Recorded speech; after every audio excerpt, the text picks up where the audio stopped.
Ողջույն բարեկամներ, պարզվում է մենք հանրապետություն ունենք կոռուպցիայի կանխարգելման հանձնաժողով եւ այն գործ է հարուցել ոչ ավել ոչ պակաս քննություն է հարուցել վարչապետ Նիկոլ Փաշինյանի նկատմամբ։ Դա մասին է ասում Ազատություն ռադիոկայանը։ Եվ այսպես ինչ է կատարվել, երևի բոլորդ հիշում եք այն սարսափելի տեսարանները, սարսափելի որ ասում, իրոք է սարսափելի տեսարանը ոչ միայն այս տվյալ կենթանու դեմքի նկատմամբ, այլև այն երևույթը, ինչ որ տեղի ունեցավ ազգային ժողովում, որ ասես կտանեմ բոլորիդ կլցնեմ պատվալները, հա, դու մանավանդ դու պետք է գնաս մի խոսքով, բիզները կկտրեմ, համբալներ եւ այլն, կներեք այդ խոսքերը իմաց, բայց դրանք իմ խոսքերը չէ, ես ընդհանրապես մեջբերում եմ անում։ Եվ այսպես, փաստորեն այդ կոռուպցիայի կանխարգելման հանձնաժողովը որոշել է, հա, իմաստաբանական վերլուծություն կատարել եւ վարույթ է հարուցել։ Փաստորեն բան են գտել այդտեղ։ Այս անգամ չեն ասել ոչինչ բան չկա։ Հիշում եք անցած անգամ որ ասես կշինեմ ձեզ բան, այս կարծի բան, էլի չգտան ոչինչ բան, ասածների մեջ վիրավորական կամ հանցակազմ, եւ դες լողոզեցին գնաց, հիմա չեմ ուզում եմ իրաց մեկնաբանություններն ասեմ, բայց այս անգամ ոնց որ թե ինչ որ մի բան են ուզում անել եւ այսպես վարույթ է հարուցել համարելով որ երկրի ղեկավարը վարքագծի կանոնների առերևույթ խախտում է թույլ տվել։ Հանձնաժողովի ներկայացուցիչի փոխանցմամբ վարույթի համար հիմք են ընդունվել լրատվամիջոցների հրապարակումները, թեև ավելի ուշ նույն հարցով նրանց է դիմել նաև ընդդիմադիր պատգամավոր Թագուհի Թոմասյանը։ Մի խոսքով, հիմա ուզում եմ այս երևույթին մեկ այլ տեսանկյունից հա ներկայացնել ձեզ։ Այսօր իմ ընկերոջ հետ խոսալու ժամանակ ինձ մի մտքի բերեց եւ ենթադրում եմ որ միայն ինքը չի այս կարծիքին, դրա համար եմ անհրաժեշտ համարում սա մասին խոսել, որ ասեց իսկ ինչ ես կարծում որ ինքը sense խոսում է, չի հավատում ինքը իր ասածներին, հա, կարող է ինքը իրոք հավատում է նա ինչ որ խոսում է, հա, ասեցի ոչ, ես չեմ հավատում դրան, բայց ենթադրում եմ որ մեզանից շատերը երևի լուրջ են ընդունել, որ Նիկոլ Փաշինյանը հավատում է այս ստերին ինքը ինչ որ խոսում է։ Ես ասեմ ինչու է դա անհնար։ Դե ինձ ասում են, քանի որ ինքը բոլորս գիտենք, որ ներդրված գործակալ է, իսկ գործակալների հետ պարապում են, հա, իրանք ասենք սովորացնեին, այնպես ճիշտ, այնպես սուտ խոսել, որ ոչ մեկ չհասկանար, որ ինքը սուտ է խոսում։ Դրան կա մի պարզ բացատրություն։ Կան գործակալներ, որոնք ոչ լեգալ աշխատում են տարբեր երկրներում, հա, դրանք ընտրվում են շատ մանրակրկիտ, դրանց հետ պարապում են, սովորեցնում են բազմաթիվ հա ձևեր, որակներ, շատ երկար եւ դրանք ամենակարևորը բոլորը բարձր ինտելեկտուալներ են։ Դրանք ասենք պատկերացեք տարիներ շարունակ կարող են ապրել, աշխատել այլ երկրներում, հա ու ոչ մեկ գլխի չընկնի, որ նրանք օտարերկրյա գործակալ են, որոնք աշխատում են թաքնված։ Դրանց վրա եկա ծախսը ալբում, մասնավորապես ես KGB-ի պատմությունից դա գիտեմ, դա մի հսկայական ինստիտուտ է աշխատում դրանց վրա, որոնց նույնիսկ սովորեցնում են, բերում են այն կարգավիճակին, երբ որ ինքը սուտ է խոսում, մարմինը իրեն չի մատնում, չնայած հազվադեպ է լինում, լավ աչքը վերցնում է, բայց ի տարբերություն Փաշինյան Նիկոլի, հա, դրանք պրոֆեսիոնալ կադրեր են եւ ամենակարևորը, դրանք ինտելեկտուալներ են, որոնք ունակ են բան սովորելու։ Ի տարբերություն դրանց, որոնց այն գործակալների, որոնց վրա պետությունը մեծ ծախսեր է դնում, որ լուրջ գործառույթներ կատարեն, Փաշինյան Նիկոլը պատահմամբ ընտրված կադր է, որի վրա ոչ մի ծախս չի արվել, որը ինքնակամ պատրաստ է ամեն ինչի, ինչ որ մի բանի դիմաց։ Այսինքն, սա ծախսի բան, որ իր վրա իրան ընտրեն, իրան այս տեսակին ընտրում են ելնելով ոչ թե ինտելեկտուալ իր հիմքերից, այլ ուրիշ չափանիշներով։ Այս տեսակին KGB-ն վերբովկա է անում հենվելով իրենց գայթակղվելու ունակության, իրենց բարոյական ցածրագույն որակների համաձայն, որովհետև չկա ավելի լավ, ավելի հեշտ ընտրվող գործակալ, քան բարոյազուրկ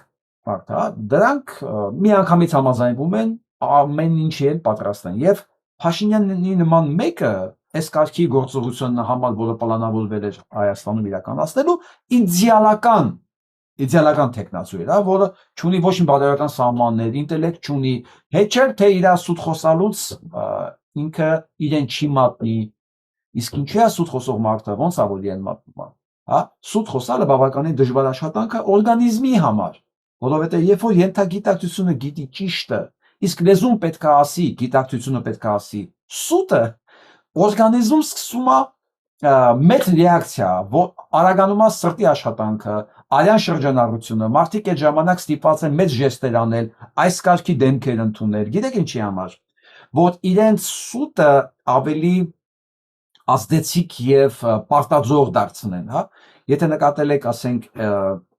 սուտ խոսողները հիմնականում սկսում են անհանգիստ շարժումներ անել, միմիկաներ ծռել, աչուձախ նայել, խառնվել իրար, կալմրում են շուտ, դա ինչի է,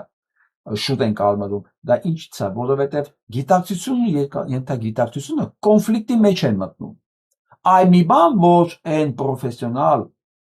գործականներին սովորեցնում են այնքան մինչև իրենք իսկ հավատան սեփական ստին եւ դրանք շատ հանգիստ են վերաբերվում, այսինքն ենթագիտակցությունը հավատում է, որ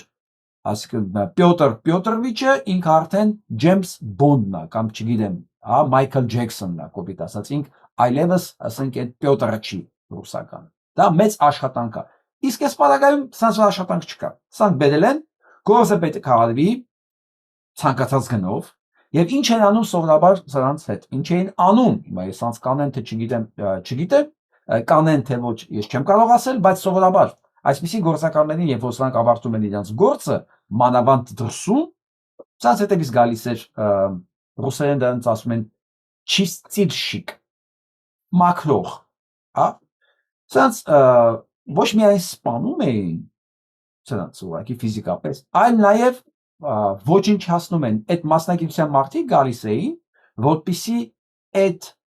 մալմենի հետքերը նույնիսկ չմնա, իրենց ունեցած հատուկ լուծույթներով, թթուներով, հայերեն դրան ասում են կիսլատա, մշակելուց հետո այդ մարդկանցից ոչ մի բան չէր մնում, ինչ որ հեղուկանման բաներ մնում, ցնում էին, ասենք, կանալիզացիան գնում էր, թե ինչպես կվարվեն այս գործակալի հետ, երբ որ նա արդեն վերջացնի իր գործառույթը, ժամանակը ցույց կտա, բայց առայժմ փաստացի այս տերերին Փաշինյան Նիկոլի նման մեկը դեռ պետք է, որովհետև մյուս իրանց գործակալի միջոցով, Ռոբերտ Քոչարյանի միջոցով, դեռ ակտիվ սրան պահում են ջրի երեսին, բայց ասեմ, արդեն նույնիսկ Քոչարյանի միջամտությամբ սրան ջրի երեսով պահելը չի օգնում, որովհետև նույնիսկ 12,000 քվեարկության մասնակցության դա երեկվա արդյունքներից որ կարող ավելի շատ է, ընդամենը 8-9% է, նույնիսկ իրան օգնող Քոչարյանի բանն ռեյտինգն ավելի բարձր, որը նշանակում է մի բան, փոխելու ժամանակն է, թե այս չիստիլշիկը երբ կգա սրանց տուն եւ ինչ ձևով, դե մենք կտեսնենք, իսկ մինչեւ ընտրություններն ենք մենք դա տեսնել, հա, այնպես որ սա Փաշինյան Նիկոլն է եւ պետք չի սան չափազանց լուրջ վերաբերվել, թե ինքը դες մի հատ պարապած տիպ է, որ գալ եկել է, չէ, ուղղակի անսահման ունակությունների բացասական իմաստով մեկն է, որ պատրաստ է իր կաշին փրկելու համար ամեն ինչի։ Թոսա իմանան նաև իր կողքին գտնվողները, իսկ դրանցից մեկի մասին այսօր մենք խոսելու ենք անպայման, հա, ու կլսենք իրեն, թող բոլորներ իմանան, որ Փաշինյան Նիկոլ այսպես բոլորի հերթով փորն է տալու, մենակ մի բանի համար, որ ինքը մնա ջրի երեսում, բայց այդ ջուրը հասկացաք ինչի մեջ է, ջուրը քաշելուց հետո դա էլ է գնալու։ Մի խոսքով, անցնենք առաջ։ Սրա մյուս ամենաշուտ գնացողներից մեկը մեզ բոլորիս համոզում է, որ խելոք մնանք, ցեղասպանության հարցը չշահարկենք, Թուրքիան մեզ երբեք վնաս չի տա։ Այսինքն մարդ որ ամբողջ կյանքում իր վարքագիծը եղել է սենց, այ որ խելոք մնանք, լեզուներից չտանք, հա, մեզ վնաս չեն տա, այսինքն հարևանի երեխան չի նվաստացնի, չգիտեմ, պատկերացնում մարդ որ անընդհատ այս նշանաբանով ավարտել ապրել իր կյանքը։ Իսկ եթե ուրիշ ձեր դասավորեք այս նախադասությունը, սենց է հնչում. եթե խելոք չմնանք եւ շահարկենք ցեղասպանության հարցը, Թուրքիան մեզ կվնասի։ Սա է փորձում մատուցել Նիկոլ Փաշինյան 2, Ալեն Սիմոնյան։ Նորից ասեմ, որ այս ամեն ինչը շատ շուտով ավարտվելու է եւ մենք սրանց վախճանը վայելելու ենք միասին։ Ու թող իմանան մի բան, այս թվերը հաստատ իրանք գիտեն, ուզում եմ իրենք իմանան, որ մենք էլ գիտենք այդ թվերը։ Մենք էլ գիտենք, որ իրանք այլևս չկան եւ իրանք արդեն են կարգավիճակում են, որ ընդամենը մնացել է այդ ջուրը քաշվի։ Ու դա մենք շուտով տեսնելու ենք 26 թվականին ոչ մի բան չմնաց։ Սա հույսը դնելով Ադրբեջանի աջակցության եւ Թուրքիայի աջակցության ողջունում է Եվրոպական համայնքի գագաթնաժողովը 28 թվականին Ադրբեջանում անցկացնելու որոշումը։ Ոչ թե ինքը բողոքարկում է, որ ցեղասպան Ադրբեջանում ինչպես կարելի է Եվրոպական համայնքի գագաթնաժողով անցկացնել, ինչպես մենք հիշում ենք, այս բնության պաշտպանության միջոցառումը էլի ինքն է առաջինը ողջունողը, բայց դա իրեն ոչ մի բան չտվեց։ Ալիևի լավագույն PR-շիկ Նիկոլ Փաշինյանը երևի չի հասկանում, որ նման հայտարարություններով իր 8%-անոց ռեյտինգը իջացնելու է 6%։ Այսինքն իր համար երևի միևնույն է 8-ը 6-ը դա 11-ը, ինքը մտածում է, որ իր կաշին փրկելու է Ալիևը կամ ըստ Ալեն Սիմոնյանի Էրդողանը։ Բայց ես չեմ հիշում պատմությունից մի դեպք, որ թուրքերին շատ քծնած իրենց սիրտը շահելու համար, իրենց թագավորների վիզը կտրած նույնիսկ իշխաններին թուրքերը պարգևատրեն եւ ինչ որ խնայեն։ Բացարձակապես թուրքերը ի տարբերություն հայերի շատ ռեալիստ են, շատ լավ հասկանում են, որ եթե մեկը սեփական ժողովրդին է դավաճանել, ոնց կարողանա այլ ժողովրդի կամ այլ պետությանը լինի հավատալի։ Այնպես որ Փաշինյան ստահակ եւ չգիտեմ, խոշոր երջերավոր Ալեն սխալ պաշտպան եք ընտրել ձեզ երևի հասկանալով հանդերձ, որ ժողովրդի մեջ չունեք այդ պաշտպանությունը, բայց եթե մեկը չունի ժողովրդի մեջ պաշտպանություն, ոնց կարողանա թուրքերի մեջ գտնի։ Այդ չեմ ասում Ռուսաստանում դուք ընդհանրապես շանս չունեք, որը վերում է մի հետևանքի, մի գաղափարի, եթե ասենք նույնիսկ Ասադը փախնելու տեղ ուներ, Յանուկովիչը փախնելու տեղ ուներ, դուք դա էլ չունեք։ Եվ այսպես ձեզ ընդամենը մնաց մի քանի ամիս։ Այսպիսի մի ինչ որ բան կա, պատգամավոր կա, որը կոչվում է, որի անազգանունն է Հասմիկ Հակոբյան։ Նույն լեզվով են խոսում, լսենք ինչ է ասում Հասմիկ Հակոբյանը։ Ու այսենց մի մատ երեխեքի հոգեբանության ու ապագայի հետ են խաղում բոլորս։ Հույս ու նպատակ են ներշնչում, որ պիտի մեծանան ու հարևան երկրի սուվերեն տարածք գրավեն, բերեն կպցնեն մեր սուվերեն տարածքին, այսպիսով վտանգելով մեր սուվերեն երկրի ինքնիշխանությունը։ Հերիք չէ պոպուլիզմով զբաղվեք ու ռոմանտիզմով համված կենացներով կերակրեք մարդկանց։ Ես ուզում եմ հասկանամ, այս սերունդը սրանք այս թուրքերը երբ հասցրեցին աճացնել։ Բայց ուսումնասիրելով այդ հատուկ ծառայությունների աշխատանքի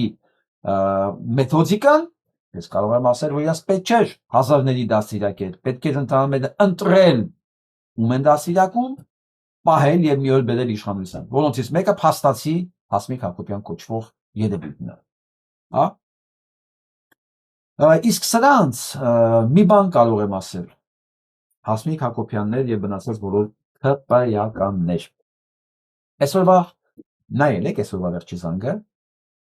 երևի դուք չեք նայել։ Ես ձեզ ցույց կտամ, այդ ընթացքում էլ խոսա։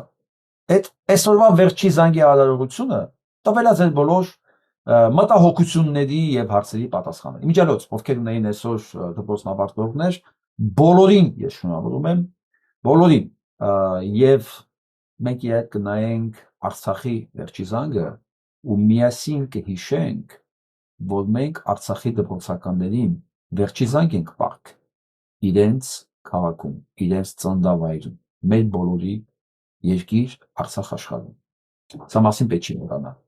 Իսկ Հասմիկ Հակոբյանները ոչինչ։ Թող մի քիչ տառապեն։ Հա, թող մի քիչ տառապեն, այս անարդարությունից, որ մենք ուրիշ երկրի հող ենք ուզում, հա, սա իրենց համար է։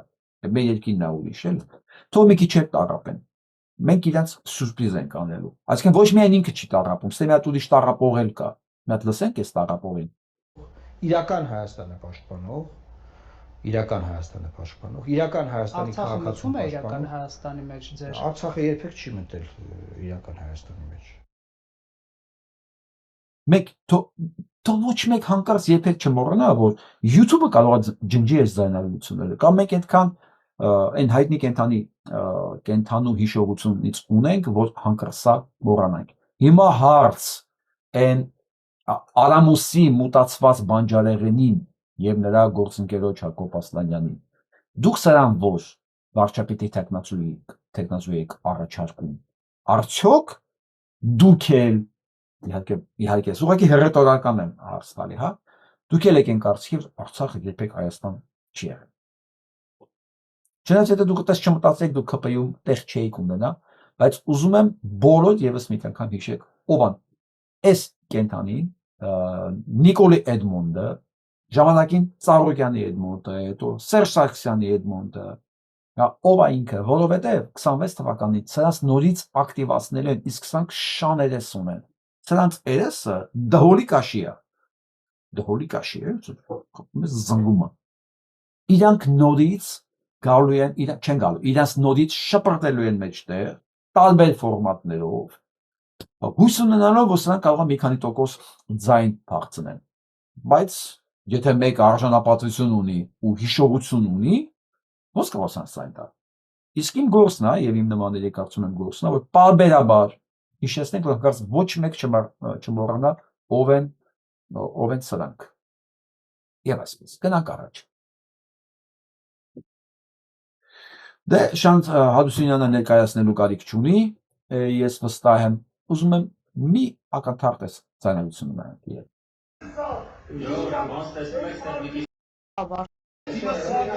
Սաղը ծերժիստած խոսում եք, որ սրանք ամբողջ դավաճաներին արժեքները զգում,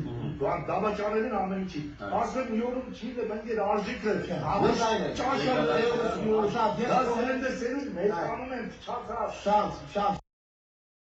Ձայնը վատն է, ես կարծում եմ կարող է պարզ չլինի, հասկանալի չլինի, Շանթը ինչի հետ է կռիվ տալի։ Շանթը կռիվ է տալի նրա հետ, որ այս ամեն ինչի արդյունքը, որ դուք բողոքում եք, հա, այս արժեքներից, բայց այս արժեքները մի օրվա մեջ չեն փչանում։ Հնարավոր չի մի օրվա մեջ ունենալ այսքան դեգրադացիա։ Սա իրականացվել է մեթոդաբար տասնյակ տարիներ։ Այսինքն դուք ո՞նց եք բողոքում այդ արդյունքներից։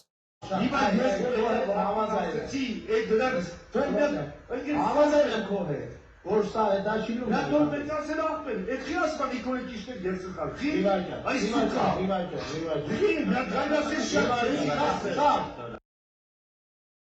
Իմաստը ջղայնացածը ասում է, ինչի է ասում Նիկոլը ճիշտ է ես սխալ։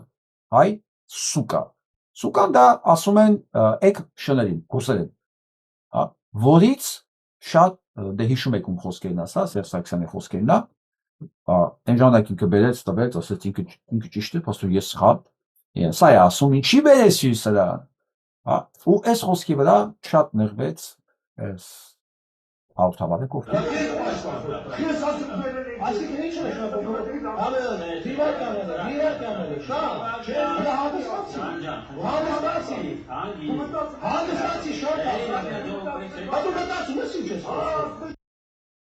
Անդին ասում է հանգստացի, դու մտածում ես ինչ է խոսում,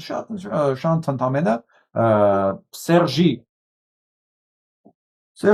ծառաների մոտ Սերժին ասեց այդ սուկա, դու մտածում ես ինչ է իրանում մեր ազգի հետ, ես շատ նեղվել եմ, շատ նեղվել եմ։ Սա գիտեք ինչ եմ ցույց տալի։ Ջան, դու իհարկե չհասեցիր այդ ժամանակ ասես, բայց ես հիմա քո փոխարեն ասեմ։ Ես վստահ եմ դու ինձ հետ համաձայնես լինելու։ Եվ Շանթը եւ շատերս հիմա համոզում ենք մի բանի մեջ, որ այս մարդկանց եւ մեծ մասին Հայաստանում էական չի ճշմարտությունը,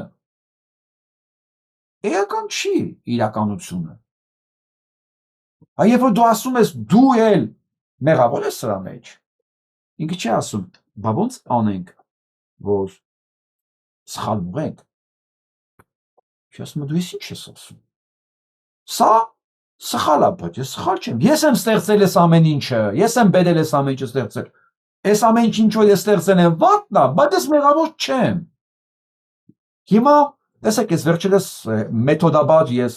Քոչարյանից էի խոսում, որովհետև ինքն էր առիթ տալի, ինքն էր իրան բերել sense դրել մեջտեղ, ասենք իրան են բերել մեջտեղ որպես ամենավտանգավոր, որտեղ վտանգավորության աստիճանով Սերժ Սարգսյան ամենը ներքևում է, ընդամենը 4%-ի համար է Սերժ Սարգսյանը վտանգավոր, 4%-ի։ Մնացած 70%-ի համար Նիկոլն է մեղավոր, Սերժը 4%։ Իսկ բանը Ռոբը 30%-ի բանը կողմերն էր։ Հիմա քանի որ Ռոբը ավելի վտանգավորության աստիճանով ավելի բարձր, Ռոբերտին են օգտագործում, հա, որ բարձրացնեն բանի ռեյտինգը Նիկոլ Փաշինյանը։ Ես դրա համար առիթից օգտվելով, չէ, առիթից օգտվել չասեմ։ Ռոբերտ Քոչարյանի ակտիվությունը ստիպում է, որ ես ավելի շատ իր մասին խոսեի։ Հիմա սա նաև վերաբերում է Սերժ Սարգսյանին եւ բոլորին, Լևոն Տեր-Պետրոսյանից սկսած։ Թող ոչ մեկ այնքան միամտություն չունենա մտածելու, որ մեկը համակրել է Սերժ Սարգսյանին կամ համակրել է Լևոն Տեր-Պետրոսյանին կամ Ռոբերտ Քոչարյանին ու համակրում է առ այսօր, ինքը հանգարց կարող է մտածի, որ իրենք այս ամեն ինչում մեղք ունեն։ Թող ոչ մեկ այս միամտությունը չունենա, այս ամեն ինչը սրա մասին է։ Ու այսօր Շանթը դա ապացուցեց։ Ինքն էլ գիտեր, որ գնացել է Սերժ Սարգսյանի քարոզիչների մոտ։ Բայց ինքը ելնելով իր պարզությունից, իր ուղղամտությունից, դրեց ասեց ինչ որ մտածում է։ Դա Շանթն է։ Ու դա է ճիշտը։ Երեք հիշում եք, որ ես խոսում եմ շիտակությունից։ Սա է շիտակությունը։ Գրողին թե չեն ներան, գրողին թե չեն վիրավորվի, սա է փրկելու մեզ, կամ մենք սկսում ենք սենց բանը ժանգլերություն անել ճշմարտության հետ, ոնց որ եթերում գտնվող Նարեկն է ժանգլերություն անում, ինչի, որովհետև ասում է մի ասա իմ շեֆին է դա, Նիկոլը վատնա, բայց իմ շեֆը լավն է, ոսկը վանա շեֆը լավն է, երբ որ ինքն է Նիկոլ ստեղծել, կուսակցությունից սկսած մինչև իշխանության բերելը, ոնց, բայց դա իրանց հետաքրքիր չի, իրանց ճշմարտությունը, իրականությունը հետաքրքիր չի, ու ես ցավով եմ սա ասում, որ մեր ազգի մեջ այս տոկոսը սոսկալի մեծ է։ Հույսով եմ, որ այնքան մեծ չի, որ սրանք վերարտադրվեն, բայց նորից ամփոփեմ ասածս, որ թող հանկարծ ոչ մեկ այնքան միամտություն չունենա, իհարկե Շարանթը միամիտ չի, ու իր համար որ հասկացաք, չէ, որ միևնույնն է դա, միևնույնն է, դու Սերժի ընկերն ես, թե չէ, ինքը ասում էր, ասեց, որովհետև տենց համարդացում։ Թող ոչ մեկ այնքան միամտություն չունենա, որ մտածի, որ հանկարծ Սերժ Սարգսյանի աջակիցները մի օր կասեն, որ մենք ոնց ենք այս մարդուն աջակցում, երբ որ այս հանցակիցը, որտեղ դա հանցակից չլներ Սերժ Սարգսյանը հիմա է, Նուբարաշյանի բանտում պիտի լիներ, ժանրի օրենքների համաձայն, թե կարծում եք այնտեղ բանտում լինելու բան չկա, իրակինն էլ պիտի բանտում լիներ մինչև մահանալը, եթե մահացել է իհարկե, այ երեխաների օրգաններ վաճառելու համար, մենք տենց էլ չիմացանք, այդ ռազմիկը ուժ կորավ, գործերը կան հարուցված, ապացուցված, որ այս տականքը տարիներ շարունակ երեխեքի օրգանները եւ երեխաները վաճառել Բրիտայի հովանավորության տակ չկա, ոչ մի ձայն չկա։ Հասկանում եք, չէ՞ որ եթե իրանք այդ կապվածությունը չունենային, հիմա սա բոլորը պետք է բանտում լինեն ժանրի կանոնների համաձայն, բայց չեն։ Ամփոփելու համար ցավով արձանագրենք։ Ցավոք մեր ոչ բոլորի համար մեր շրջապատում կարևոր իրականությունը, չէ՞։ Ով միշտ սիրել է ռուսներին, թքած ունենալով ամբողջ աշխարհի վրա, շարունակելու է սիրել ռուսներին, շարունակելու է ժողովուրդ, դու չմտածեք, որ երբևէ այս տրամադրվածության մեջ եղած մարդը, այս քալոշության մեջ եղած մարդը կվերանայի իր կարծիքը։ Ցավով եմ ասում, պրակտիկայում շատ քիչ է պատահում, շատ միայն առողջ մարդն է ունակ կարծիք վերանայելու։ Իսկ բնության մեջ այդ առողջ մարդկանց տոկոսը շատ քիչ է։ 10%։ 10%։ Մի 50% տատանվողներն են, այդ մի 50%-ին էլ ավելի լավ է չմոտենալ։ Կմեռնեն, բայց կարծիք չեն փոխի։ Ազնիվ խոսք եմ ասում։ Կամ վաղից սկսեն, այ որ նույնիսկ կարծիքը դառնա դոմինանտ, կսկսեն դա կրկնել։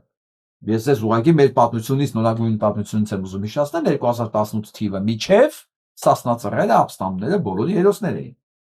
2018 թվից 2-3 ամիս հետո երբ որ սրանք ասեցին,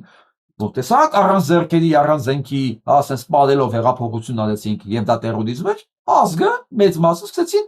կրկնել դա, ու այսօր վայելում են այդ կրկնածի հետևանքները։ Ազգ, որ ուրացավ սեփական զավակներին իր համար ապստամբելու պարագայում։ Պատկերացնում եք։ Այսօր մեկը գնա իմ համար իր կյանքը վտանգի, ես դան ուրանում։ Նշանակում է ես իմ ծերունները բոլորը ապրելու իրավունք չունեն։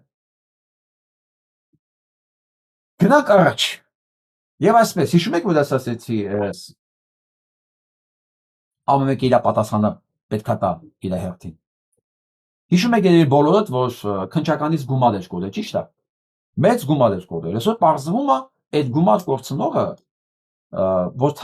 գողացել են այդ գումարը, Ալեքսանդր Սիրունյանի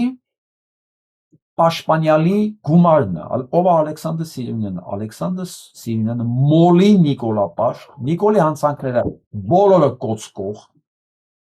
շատ հանցագործությունների մեջ Նիկոլը խառնված, մեկն է, լսեք մի բան։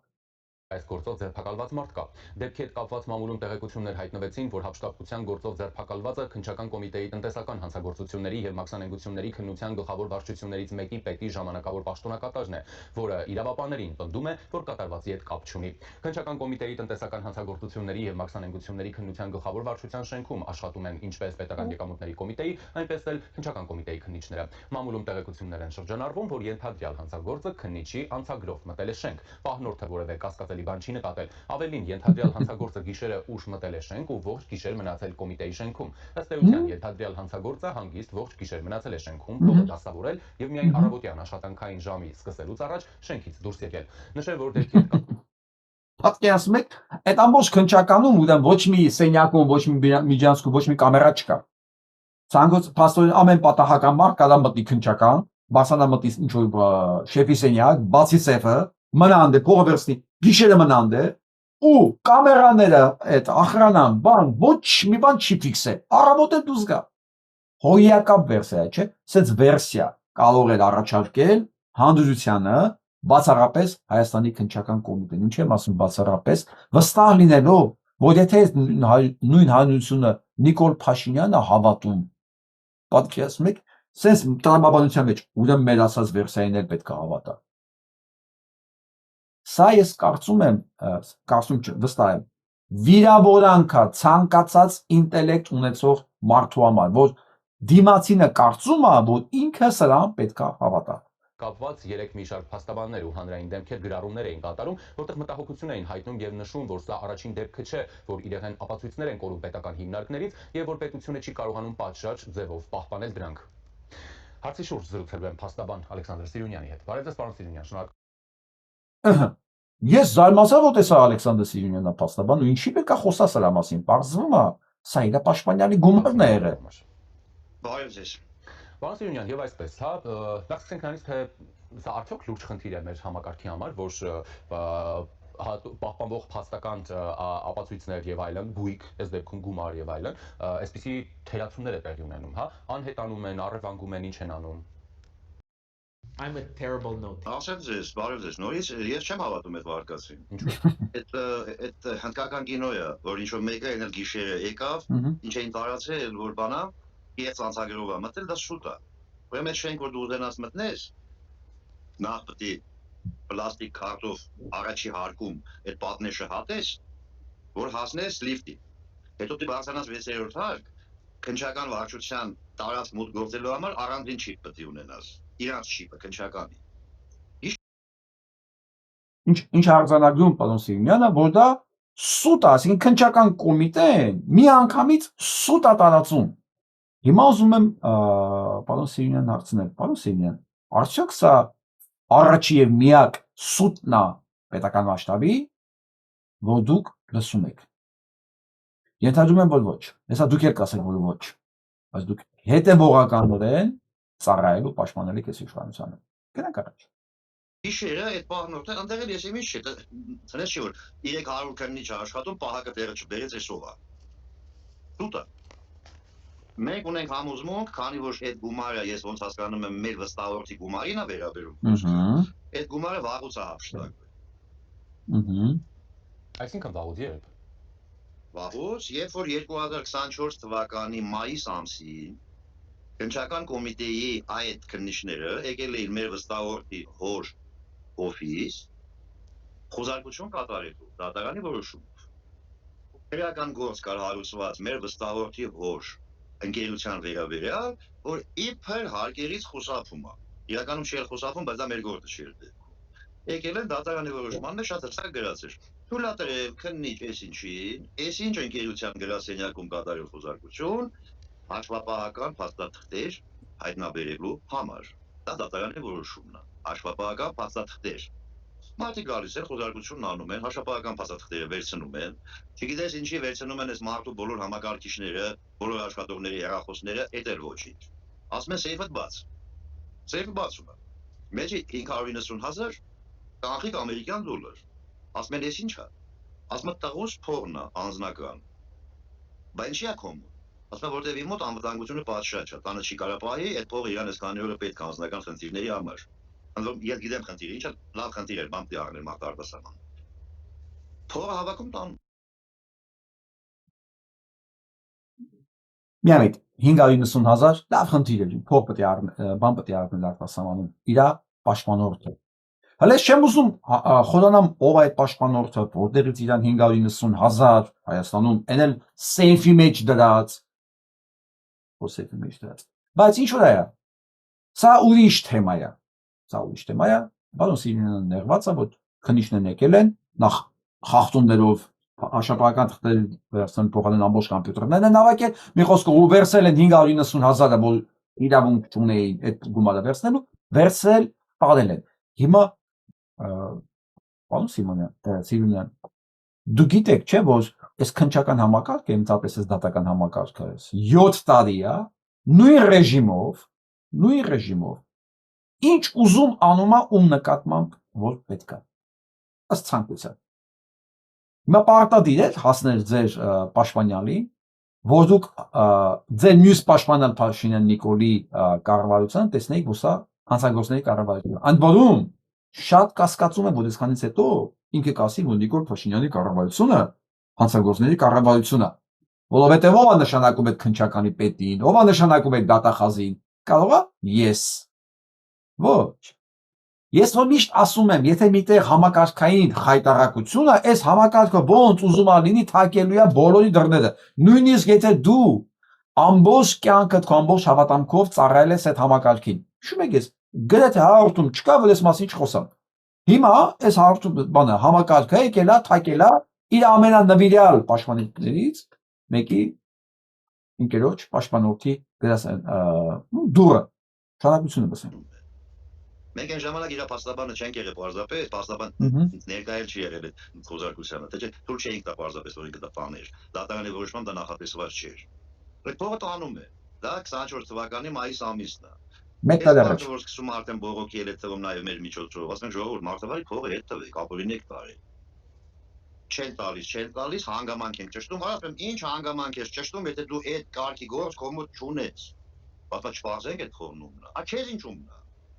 Ինչ փողա քեզ ինչ դու դες քերական գործ չունես, չէ՞ ոնց որ։ Այս խելոքները, քանի որ սահմանապակ ինտելեկտ ունեն,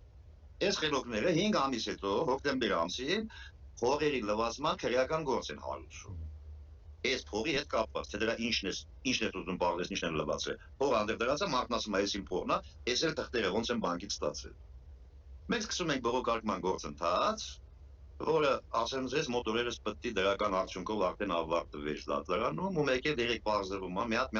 միամիտ մարդ դերատան փողոցով անցնելուց,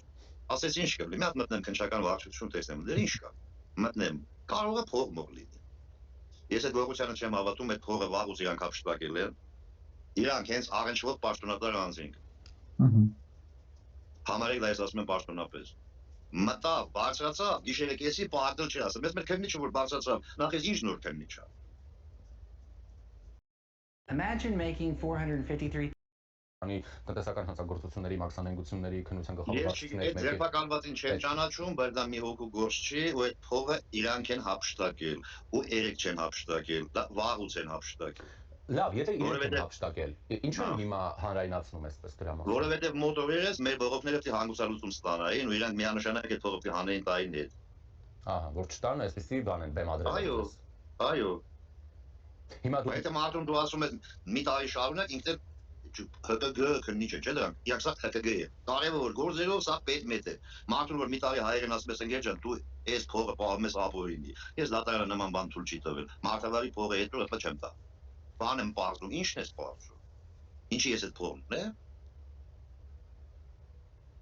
Այստեղ բանալի բառը մարդավարին էր։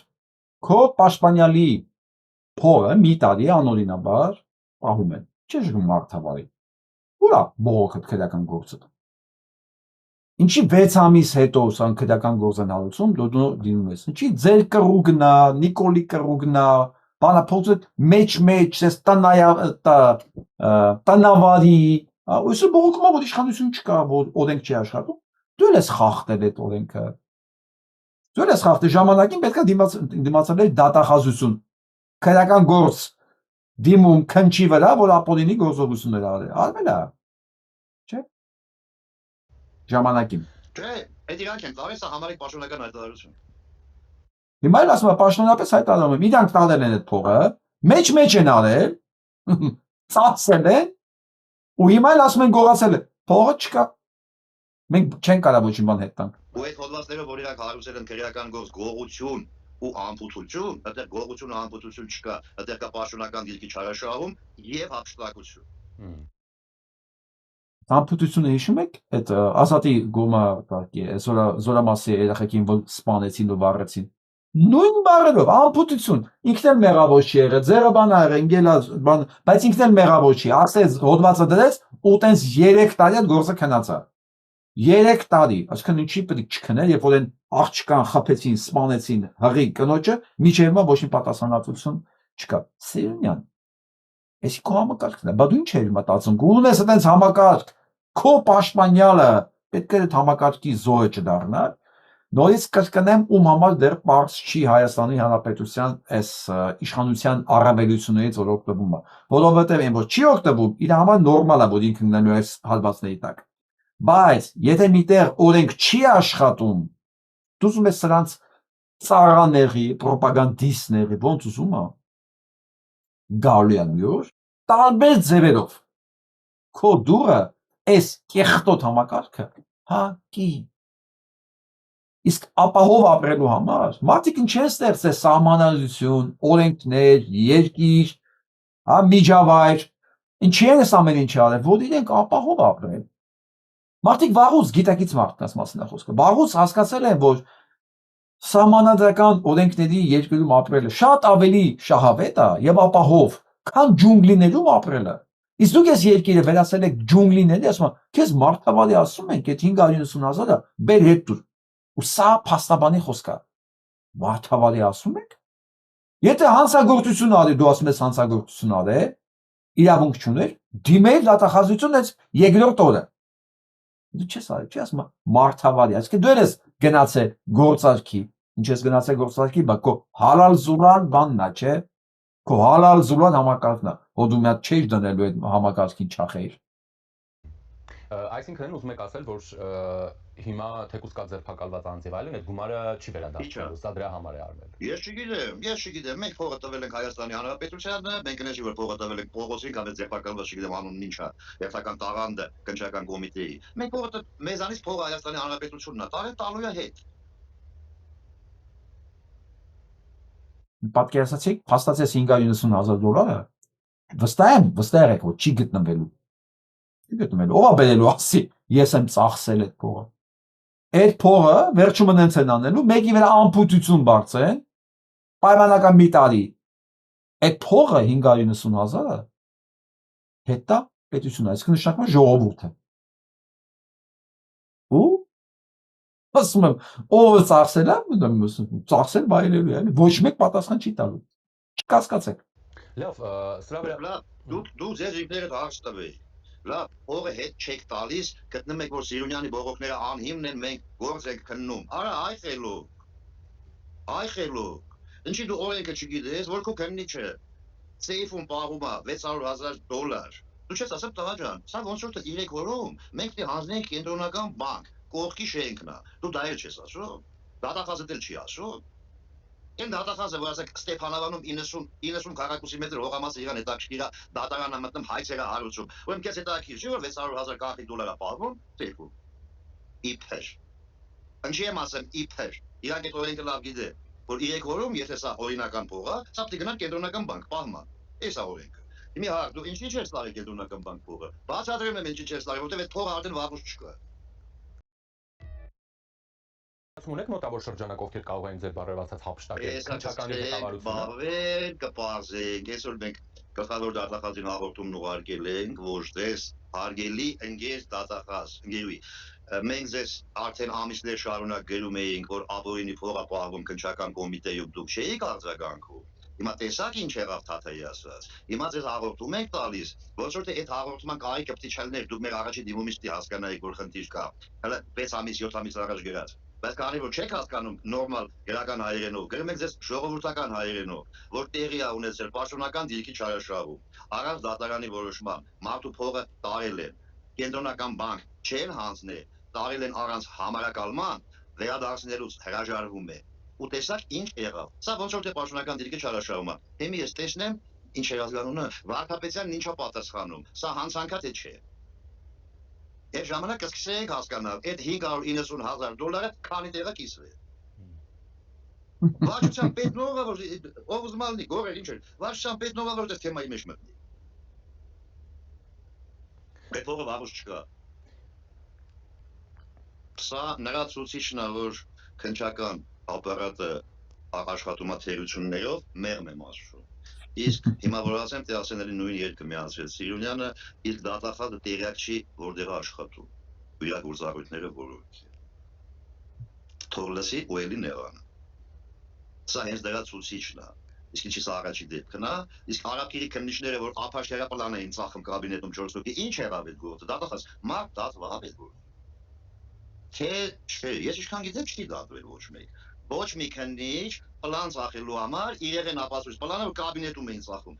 Ընկեր Վարդապետյան ջան, մարդ դատվավ վերջը, թե այտենց էլի քննում եք։ 7 տարի էլի քննելու եք, հա։ Այո, եւ այսպես արձանագրենք, որ քննիչները իրաց գրասենյակից քննություն են վաճառում։ Ում փողը որտեղից որ պետքա բռնագրավում են առանց մուտք անելով բանկ կարող են թալանել։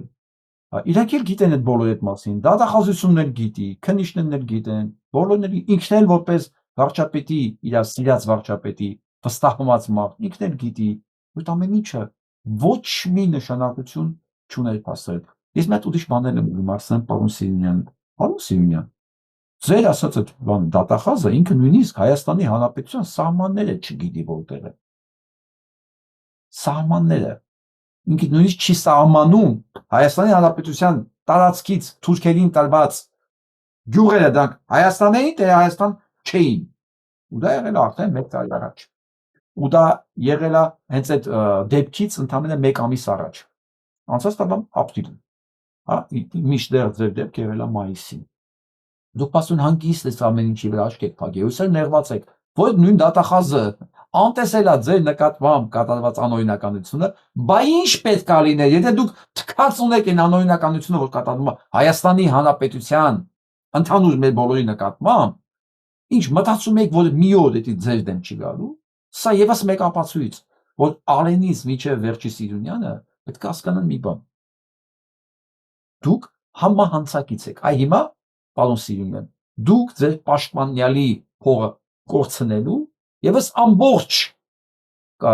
վիճակը որ կա, նույնիսկ եթե դուք այսօր դատախազին ասում եք անմեղսունակ, անուղեղ, հա, բանա, դու էլ փայ ունես այդ գործի մեջ, ամեն ինչ, հիմա ասում եք ինչի, որտեւ ծեծես ձեր դուրս դեպքը, բայց միջև այս դեպքը մենք Հայաստան ենք կորցրել, գյուղեր են կորցրել, Արցախ են կորցրել, հազարավոր մարդիկ սպանվել են,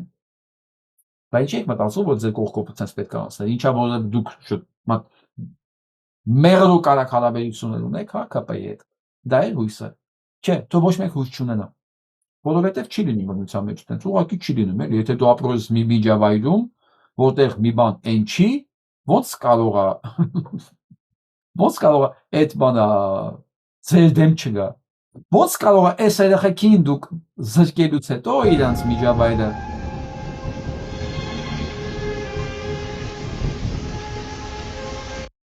Սա Արցախն է, Արցախի անցած տարվա բանը, վերջի զանգն է։ Անցած տարվա վերջի զանգն է սա։ Նայեք, անձերի տակ երեխեքը պարում են։ Այս ամեն ինչի վրա աշխփագողը մտածում է ինքը պետք է ապահով ապրի, իր կողքով անցնելու։ Իսկ սա Հայաստանում է։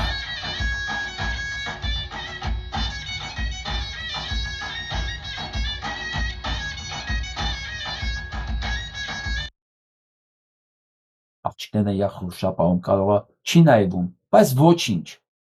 Թող իմ դպրոցի երեխեքը յա խրուշապահեն, թող այսպես պահեն։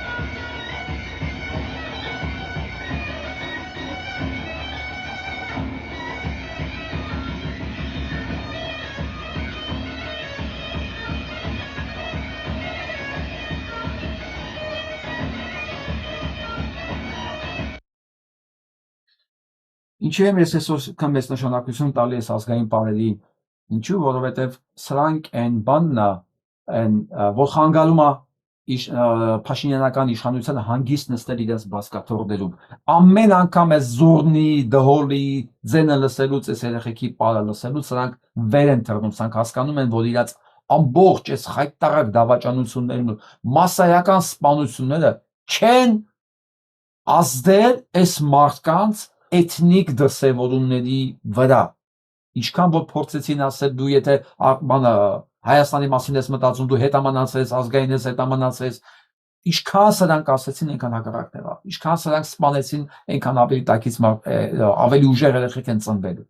բայց դա չի արդարացնում ձեզ, այսինքն դուք փրկություն չունեք, սա չի նշանակում եթե տակից այս սերունդը աճում է,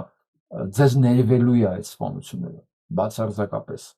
Ես ամեն անգամ ցույց եմ տալի, որ դուք իմանաք բան, այն ինչ որ դուք գլոբալ դրել էիք,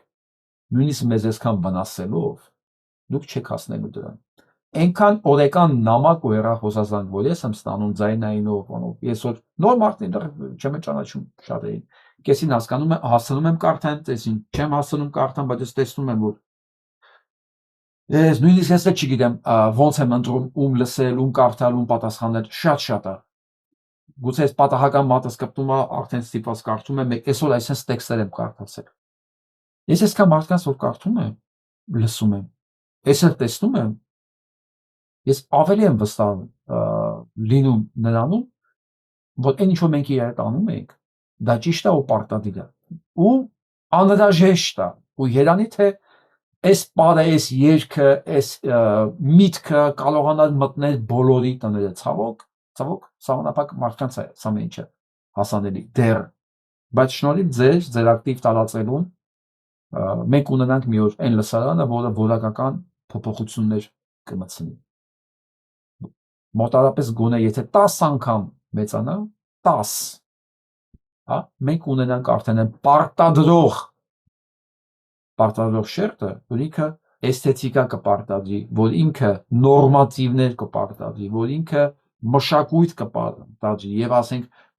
շանթի նման շիտակ տղեկը չեն լինի բացառություններ, հա, որ sense կզարմանանք, որ եկել է Սերժի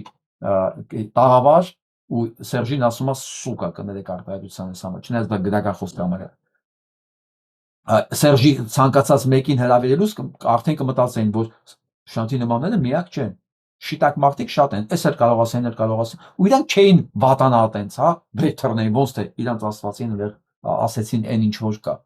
Այո, իսկ դա ասեց, շատը բառացի այն ինչ որ կա, ոչ մի բան նոր բան չի ասել։ Բայց ինչ եմ ասում։ Ես հավատում եմ իմ ազգի զորությանը, ես հավատում եմ իմ ազգի պոտենցիալին։ Ես գիտեմ մարդիկ կան ձեռները թափ են տվել արդեն, կամ նույնիսկ հեգնում են, սա էլ կա, նույնիսկ չեն հավատում, սա էլ կա, նույնիսկ մեղադրում են, ասում են ձեզ քիչ է, սա էլ կա, Ես այդ ամեն ինչը ես հավաքում եմ, սիրուն փաթեթավորում եմ, բանցիկը դնում եմ վրա ու դնում եմ մի կողմ։ Չեմ ասում շպրտում եմ աղբակը։ Չէ, դնում եմ մի կողմ։ Մի կողմ։ Այո, դուք ճիշտ եք։ Դնում եմ մի կողմ։ Ես իմ գործն եմ անում, ձեր հետ միասին։ Մենք գնում ենք մեր ճանապարհով։ Մենք գնում ենք մեր ճանապարհը պարտադրելու ճանապարհով։ Որովհետև ոնց որ թե ջուրը իրան չի գնում։ Պետք է ասես քանդես հունը, որը ջուր հոսի։ Մենք գնում ենք այդ իսկ այդ հունը իրականում կա, ընդհանրապես լցվել է կեղտով, այդ հունը մաքրել է պետք։ Մենք նոր ոչ մի բան չենք անում, այդ կեղտո տարբեր բաներով լցված հուն ուղղակի ձեռքով, չգիտեմ, բահով, բանով մենք սենց բացելով ճանապարհ ենք բացում։ Գնանք հասնենք մեր իրական տեսակին, որը կպարտադրի արդեն, կպարտադրի բոլորին հաշվի նստել դրա հետ։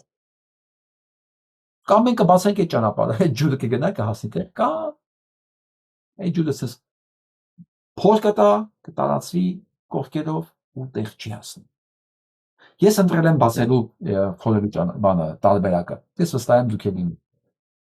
Եվ այսպես արագ գնանք միջազգային նորությունները ու հետ գանք։ Պուտինը այսօր առաջարկել են Վատիկանում նոր հանդիպում անել հետ, Ուկրաինայի հետ։ Ինքը ասել է, որ բացարձակապես ես Վատիկան չեմ գնա, որտեղ ինքը Վատիկանը, լսեք, ինքը Իտալիայի տարածքում է եւ Իտալիան ՆԱՏՕ-ի անդամ է։ Սա մոռացել է, որ ընդամենը մի քանի օր առաջ իր բանի պատվիրակությանը ուղարկել էր Թուրքիա, որը նույնպես ՆԱՏՕ-ի անդամ է։ Բայց հարցը դա չի։ Հարցը այն է, որ Իտալիան Հռոմի իր սեփական ստատուտի հավատարիմ երկիր է, կարող է դրնի բն սեփականի։ Ոչ միայն իրեն, այլև այն մարդկանց, ովքեր այնտեղ ուղարկել է, որովհետև չէ որ դրանք են տարբեր տեսակի սանկցիաների տակ։ Եվ դրա ավելի խայտարակ տարբերակներից մեկն է, իմջելոց, ես Պուտինի մասին խոսում եմ, մարդիկ վեր են թռնում մի տեսակ, հա։ Ես այս ձեր այս V նշանը Պուտին սիրողներ։ Հիշում եք այս V նշանը։ Սա գիտեք ինչ նշան է։ Սա նույն նշանն է։ Նույն նացիստական, սա նույնն է։ Ու ոչ միայն նշաններն է նույնը, իսկ մենք բոլորս գիտենք, չէ, որ Պուտինը եւ Էրդողանը ինչ հավատարիմ են սիմվոլիզմին։ Ոչ մի բան իրաց մոտ պատահական չի, պատերազմելու օրը, ինչ որ միջոցառումներ օրը, ամեն ինչ որ կոնկրետ ամիսամսաթիվների հետ է կապված։ Մանավանդ ինքը երբ որ սկսեց շփվել Շայգուի հետ, այդ շամանների հետ իր հաճախակի շփումները բերել է իրեն այս վիճակի, որ ինքը նույնիսկ սիմվոլներ ընտրելուց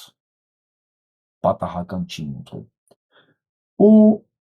այս ֆաշիստական Ռուսաստանի այսօրվա ղեկավարը ֆենոմենալ հայտարարություն արել, որ Զելենսկին հարմար չի հուշագիրի սորագրողի դերի համար։ Իրանք ուրիշ նախագահ են ուզում։ Ինքը այդքան էլ հարմար չի, իրանք արդեն իբր թելադող են։ Այսինքն Պուտինը հարմար է, Զելենսկին հարմար չի։ Զելենսկին ընտրված նախագահ է։ Այո, իր ժամանակը անցել է, բայց պատերազմ է։ Պատերազմի ժամանակ ընտրություններ չեն լինում։ Բայց Զելենսկին 5 տարի առաջ ընտրված նախագահ է։ Ու դա ով ասում, որ հարմար տեխնացու չի, մեկը, որ 25 տարի է նստած անդր։ Մեկը, որ որոշեց, որ մի օրվա մեջ զրոյացնում է իր անցածը, հաշիվ չի, նորից ենք սկսում։ Եվ ինքը որոշում է, որ ինքը հավերժ պետք է նստի ինտեղ, ու նա ասում է, սա հարմար չի։ Ես տեսեք, ես շատ մեղմ եմ հիմա արտահայտվում, որ գիտեմ, որ շատերի համար նման բաներ էական չեն։ Թքած է սիմվոլիզմի վրա, թքած է պահանջների վրա, թքած է քան մասսայական սպառնող մարդկանց վրա։ Իրանք սա են սիրում։ Պուտինն են սիրում, Սերժին են սիրում, Նիկոլին են սիրում։ Ածում են բոլոր տեսակի արգումենտների վրա։ Եթե հիշում եք, մենք մեր հաղորդման սկզբից շանթի ելույթի ժամանակ փաստեցինք այն հանգամանքը, որ շատերը կարող է համաձայն չեն այս կառավարության հետ, բայց ոչ թե նրա համար, որ իրենք արդարություն են ուզում, չէ, ախպեր, ուղղակի իրաց ճաշակով չի։ Պետք է հասկանանք մի բան, որ վաղը էլի մենք առերեսվելու ենք սրա հետ, որ այն մարդիկ, որոնք այսօր մեր հետ, հա, sense ոգևորված Նիկոլ Փաշինյանն են քննադատում եւ ասում են սրանք թուրքական գործակալներ եւ ցեղասպանները չզալմանակ, որ դրանցից շատերը մի օր մեկ էլ մի ակնթարթով ասեն, ճիշտ է, ինքը ցեղասպան է, բայց այս մի կիսացեղասպանը ավելի նախընտրելի է, որովհետեւ իմ անձնական պրակտիկայից եմ ասում։ Իրական ճշմարտությունները ճշմարտությանը հավատալիմ եւ իրական ճշմարտությունը ոլորողները դրանք այդքան շատ չեն։ Դրանք այդքան շատ չեն, բայց իրանք կարող են լինել պարտադրող ոչ թե քանակի իմաստով, այլ համոզիչ լինելու դեպքում եւ ակտիվ լինելու դեպքում իրանք կարող են լինել պարտադրող, փափուկ ուժն է սա, ոչ թե ասենք զենքով էլի, երբ որ այդ քիչը ինքը դառնում է ակտիվ, համոզիչ եւ տարածող, այն մշտական են 50-60% այն տատանվող մասը սկսում է հետևել, գիտեք ինչի, որտեվ ռեզոնանսվում է իր մեջի մարդ տեսակի հետ, որտեվ մենք բոլորս մեր մեջ ինչ ասես ունենք, եւ այն մասան, որ ինքը ամեն դեպքում լիդեր է փնտրում, իր մեջի այդ տեսակի հետ կարող է ռեզոնանսի նույնիսկ ամենավատ բանը, այդ է լավը չկա, այն վատ բանն էլ կա, չէ՞ մարդու մեջ, սկսում է ռեզոնանսվել, որ վատը ակտիվ է լինում, այդ ռեզոնանսում է այդ վատի հետ։ Հիմա այս նույն ռաբիզնը, հիմա ես շատին գիտեմ, ինքը նորմալ երաժշտություններ կարա լսի, ու դեմ չի, բայց ինքը ռաբիզ է լսում, ինչի համար, դե ռաբիզն է մաչելի, ռաբիզ է լսում, բայց իրան որ 10 մյուսը adekvatը,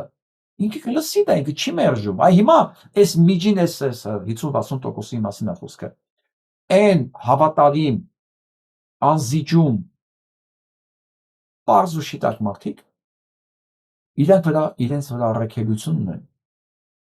առաքելությունը կայանում անանը ոչ թե իրանք որ պետք է այդպիսին լինեն, ոչ, իրանք պետք է լինեն ակտիվ այդպիսին, այսինքն տեսանելի եւ տարածող, որ դա հասանելի լինի մարդկանց, երկրորդն էլ իրենք ավելի ապահով կլինեն, չեն լինի մենակ, իրենք կլինեն շատ, այդ դեպքում կարելի է որակական փոփոխությունների հասնել, հակառակ դեպքում ժողովուրդը չար ավելի ակտիվ է, չար ավելի ագրեսիվ է, չարի հնարավորություններն ավելի շատ են, նյութական եւ այլն, դուք գիտեք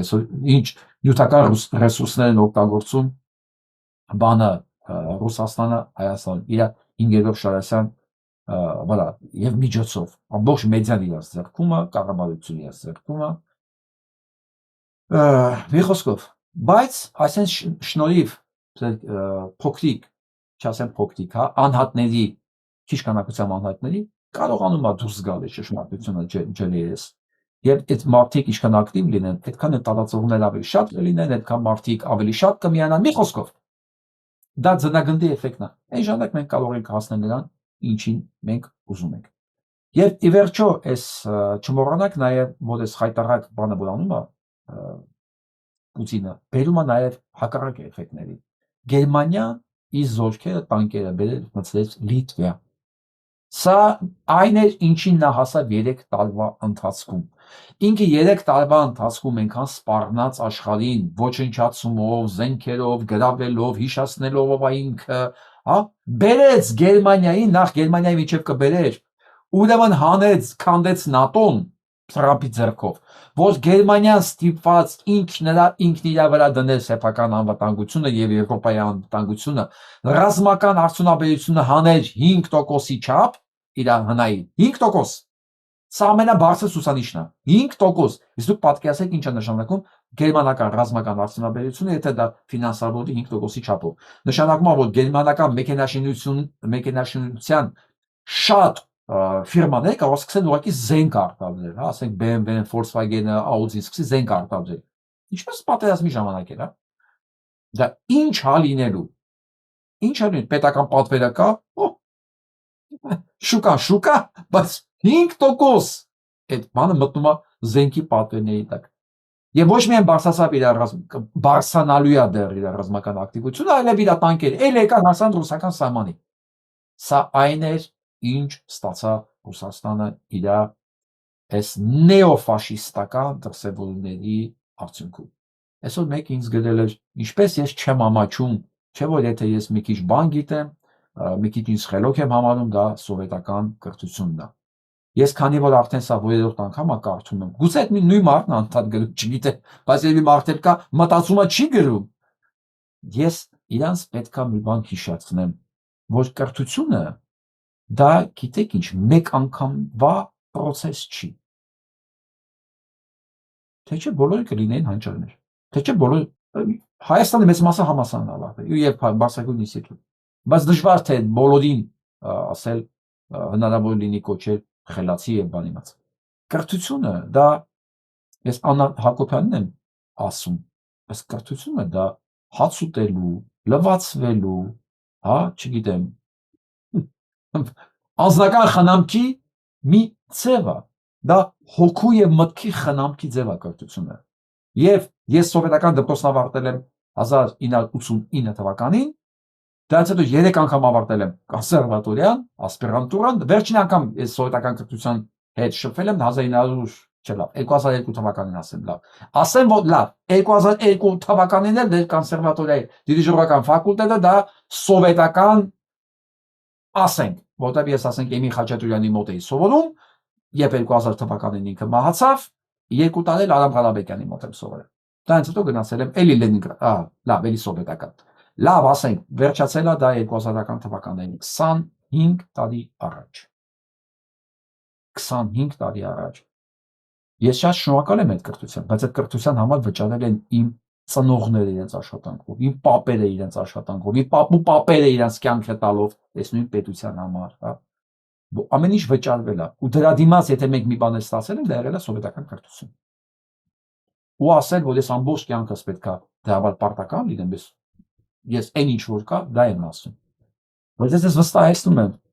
որ այն մարդը, որ դադարեց ինքնակրթվելու, ուզում է նույնիսկ Հարվարդ ավարտած լինի։ Իսկ այսօր ձեզ էստադալն են ասել, Հարվարդի կրթությունը համարվում է, եթե դու ավարտես,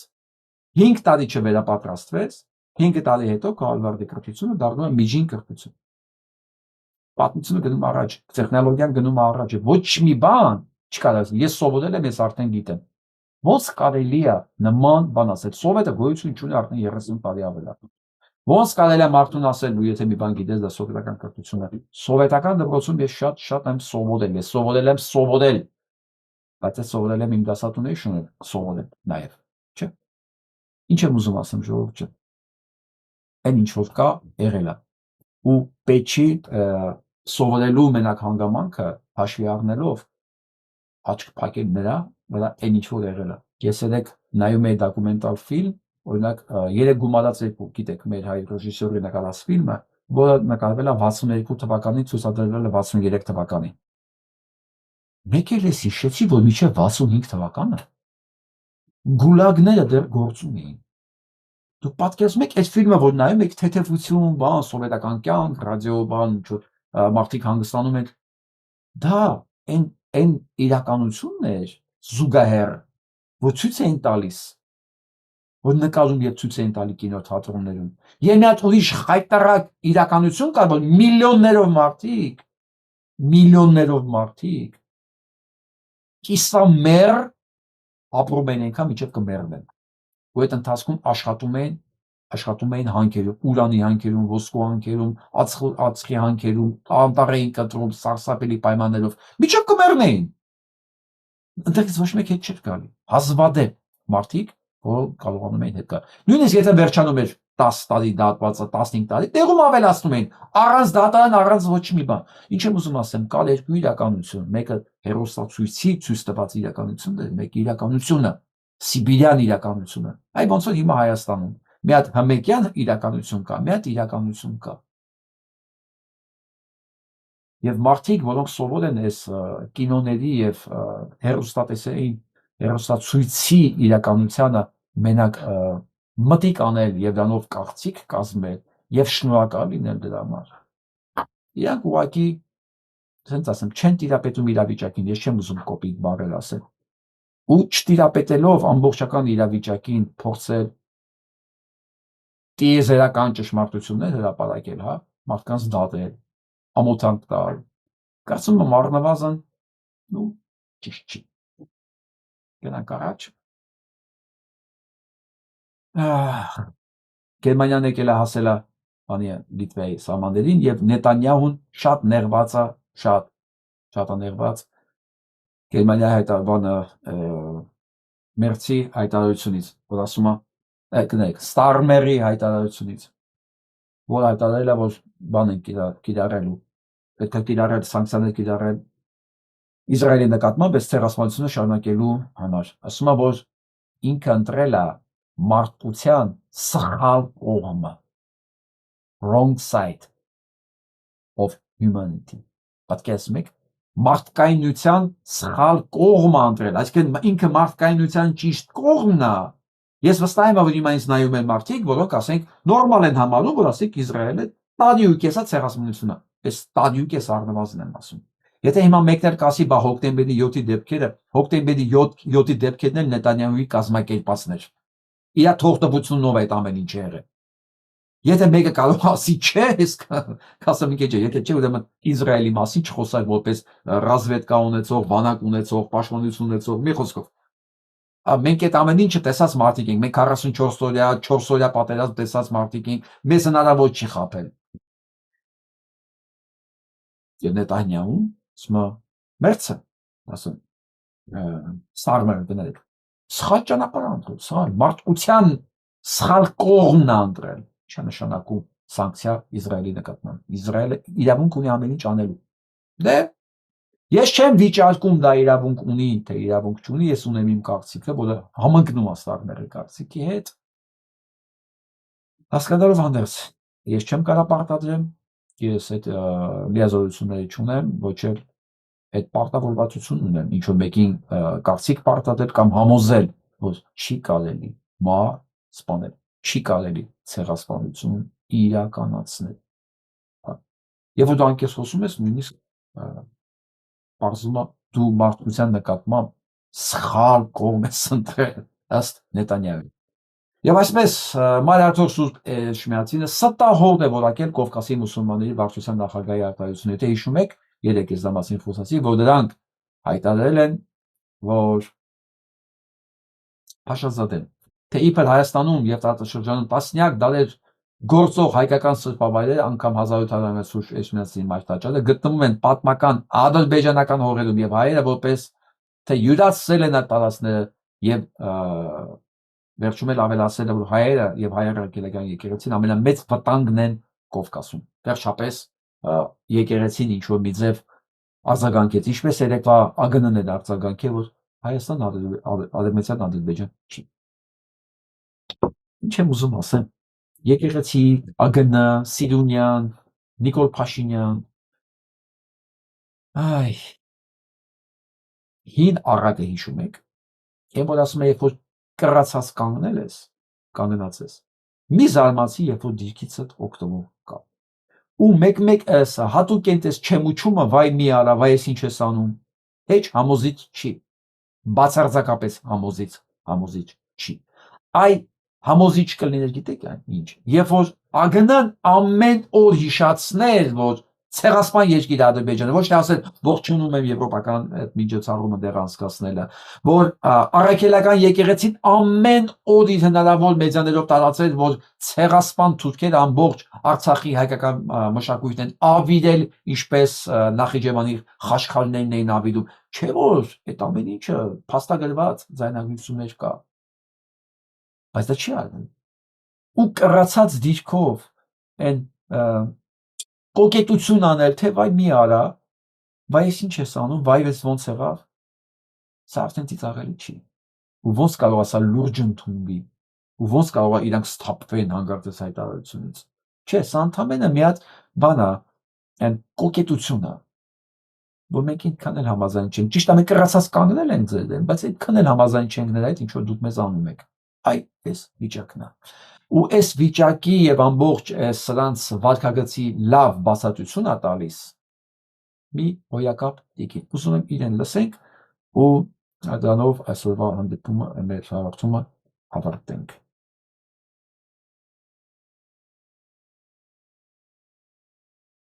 Իհարկե, բավական համեստ մարդիկ էին եւ հարցը լսենք սկզբից։ Նախկին նախագահների կանանց ինչպես եք հիշում։ Եք հիշում։ Հիշում ենք իհարկե, բավական համեստ մարդիկ էին եւ այդ իմաստով կարծում եմ, որ կարելի է նրանց դրականորեն հիշել, որովհետեւ օրինակ կարծում եմ, որ բոլորն գիտեն, որ գուցե եւ Ռոբերտ Քոչարյանից դժգոհ են, բայց դա կինը բավական համեստ, հաճելի անձնավորություններ։ Կարծում եմ շատ շատերը համերգասրահներում բանում արդեն իսկ երրորդ նախագահի կնոջը կհիշեն, որ դե դուք չկարծեք, որ ամուսնուն հասցեին ինչ-որ բան ասեն, կանանց էլ կարելի է նույն բանը ասել, ոչ։ Կարծում եմ, որ երկուսն էլ համեստ կանայք էին եւ իրենց ամբողջ այդ ամուսինների պաշտոնավարության ընթացքում երբեք հատուկ ինչ-որ ցցում բաներ չեն արել, այսպես երևալու եւ ավելի զարգացած եւ ավելի կիրթ եւ ավելի այսպես խելք սովորեցնելու կարգավիճակում չեն եղել, իսկ ժողովուրդը չի սիրում նման բաներ։ Ներկայիս ինչ շատ լավ տեսնում եք, էլի նույնիսկ այն հարցերը, որ առանձնապես մեզ խիստ հետաքրում են կրթության, գիտության, նման հարցերում նա ցանկանում է երևալ այսպես առաջամարտիկ եւ շատ զարգացած, բայց այդպես չէ։ Ես այդպես եմ կարծում։ Ինչպես է գիտնականները վերաբերում նրան, որ օրինակ Աննա Հակոբյանը գնում է համալսարաններ, այնտեղ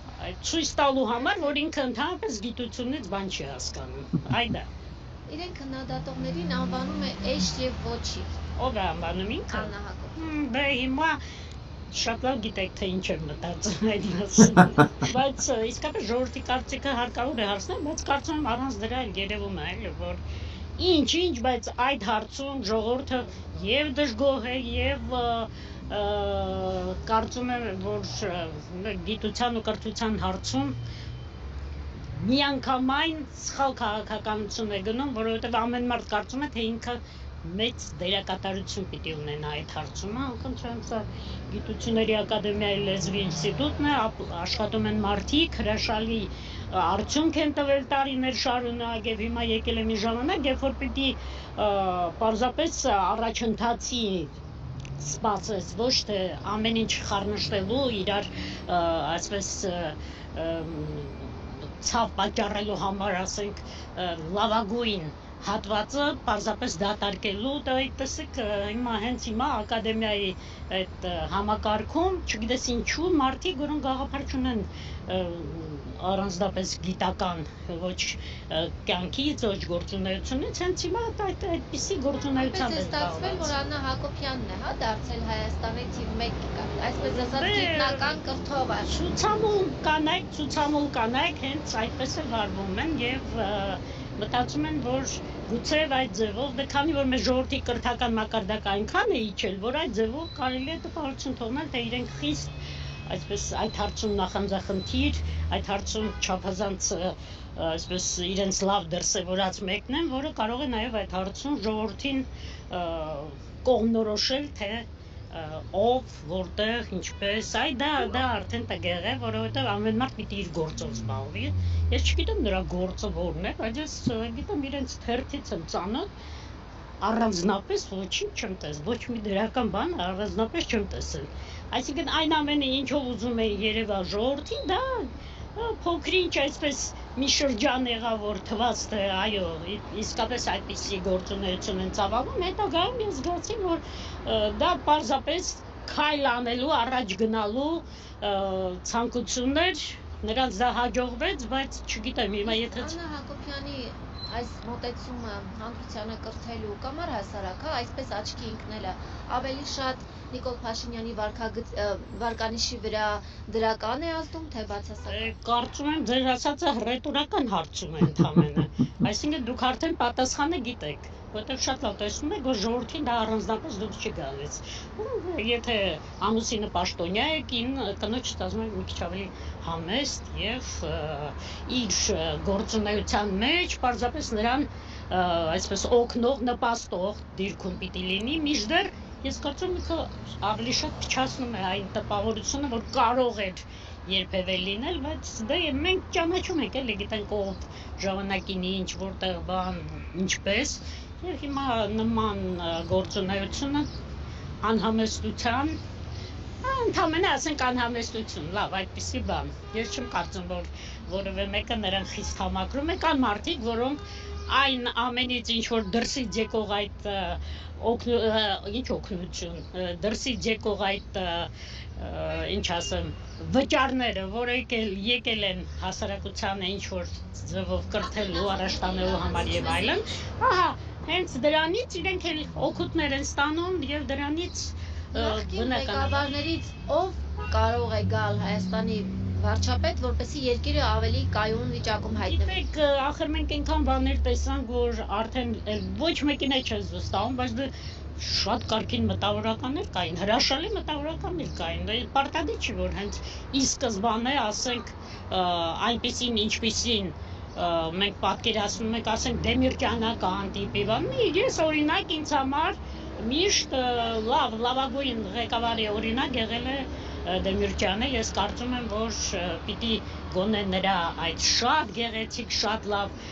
մարդկային կերպարը պիտի ինչ որտեղ նրանց համար լինի ինչ որ չափով, նաև չափորոշիչ։ Դեմիրճյանի պես այդ բոլոր հարցերը ուզում եք ի՞նչ տալ։ Հոդրի շատ է սիրում էին Կարեն Կարապետյանի։ Պարզապես արտաքին խիստ հաճելի, դրսում իրեն լավ դրսևորած եւ ճիշտ ժամանակին մտածեց, որ ինչպես երևում է, սա դրսից եկած այսպես իրողություն է եւ առանձնապես չխառնվեց էլի հետագայում մեր հասարակության առաջը։ Եթե հիմա գա մասնակցի ընտրություններին, կարող է ձայներ հավաքել։ Պարզապես ժողովուրդը այնպես է ամեն ինչից հոգնել, որ կա շատ հնարավոր է, միանգամայն հնարավոր է, որ նույնիսկ նրանց ավելի ցածր, այսպես կատեգորիայի մարդն էլ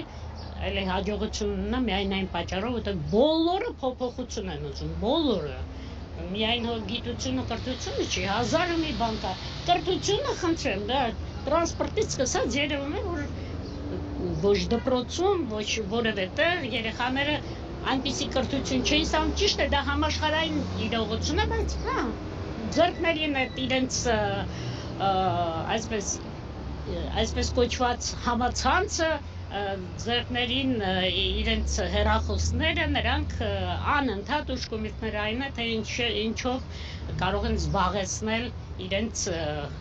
իհարկե բոլորն էլ ունեն կրթվելու բանի աշխարհը ճանաչելու պահանջ, բայց ոչ այդ ձևով։ Դուք ինստիտուտում եք աշխատում։ Այո, ավագ գիտաշխատող, լեզվաբան, փաստորեն,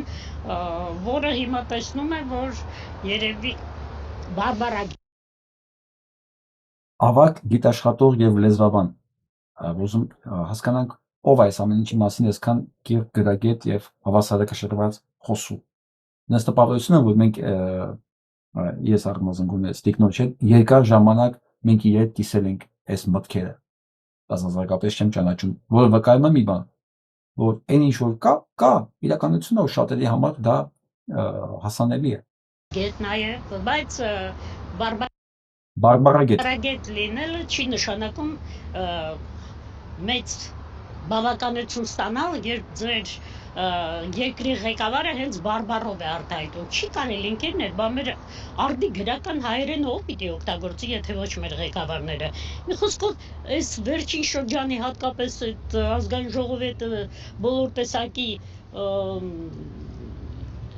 հայհոյախոսությունները եւ այլն։ Տեսեք, դե բա էլ ինչ եք ուզում։ Էլ ինչ կարելի է ասել։ Մի բառից կարելի է նույնիսկ հիասթափվել, ուր մնաց թե այդպիսի բաներ լսելուց։ Ինքը ժամանակին նրան համալսարանից ես շատ լավ գիտեմ, ով մեր հրաշալի մասնագետներից մեկը ինքը դե ժուրնալիստ էր, ժուրնալիստիկայի ֆակուլտետի դեկանը, պարոն Անանյանը, բոլորին հայտարարեց, որ այս տղան չպետք է ավարտի, որովհետև նա խառնակիչ է։ Գուցե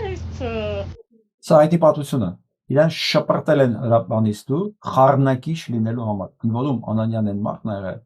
որը Նիկոլ Փաշինյանի պահել է բառացի, որպես իջևանցի, որպես համաերկրացի,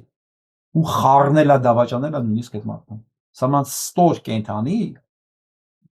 Հայաստանը երևի չի տեսել։ Նա տեսնում էր ապագան հավանաբար, դե ինչ ասեմ, մի խոսքով չգիտեմ, ոչ մի լավ սպասելիք չի մնացել, որովհետև Հայաստանը գրեթե կարելի ասել, ես կարծում եմ, որ գրեթե կորցրել ենք, շատ ափսոս, շատ վատ է, որ մենք մեր այն ոսկեդարը, որ ապրեցինք 60-70-ական թվականներին, այդ ոսկեդարից բան չի մնացել։ Լավագույններն են արդեն վախճանվեցին, հիասթափված, ոչ մի բանի սպասելիք գրեթե չունեին, իսկ մենք չէ որ երազանքներ ունեցող հրաշալի ժողովուրդ ենք, որին այսպես չպետք է վերաբերվեն այս։ Ես ուղղակի ուզում եմ այլ ձև ավարտել։ Ոչինչ ավարտված չի։ Քանի կան ձեր նման տիկնայք, մարդիկ, որոնք դեռ սերունդներ են դասիրակում վստահ եմ, ազդեցություն ունեն որոշակի շրջանակների վրա եւ իմ գործունեությունը նաեւ ես դա մեջ եմ տեսնում, որ այդ ազդեցությունը մեծացնեմ իմ ռեսուրսների շնորհիվ, ունեցած ռեսուրսների շնորհիվ, ամեն ինչ կորած չի եւ պետք չի ամեն ինչին անցյալով նայել։ Մեր իրական Հայաստան դեռ առջևում է։ Այն Հայաստանը, որը լինելու է մեծ, որը չի թալանվելու, որի զինվորը հպարտությամբ պետք է գնա ծառայի, հպարտությամբ պետք է ծառայի բանակում, ոչ թե մարդիկ մտածեն ինչ հորինեն, որ բանակից ազատվեն եւ ինչպիսի հանցանքների գնան, որպեսի երեխան չգնա բանակ։ Այսինքն բանակ ծառայելը պետքա լինի ինչպես Իսրայելում հպարտության առարկա։ Դա է լինելու իրական Հայաստանը եւ այդ Հայաստանը մեզ սպասում է, որ այդ Հայաստանը մենք դեռ պետքա կերտենք, այնպես որ սիրելի տիկին, արգելի տիկին, ամեն ինչ կորած չի, վհատվել պետք չի, ես չեմ կարծում, որ մենք մեր գործը ավարտել ենք եւ էլ անելիք չունենք, ամեն ինչ դեռ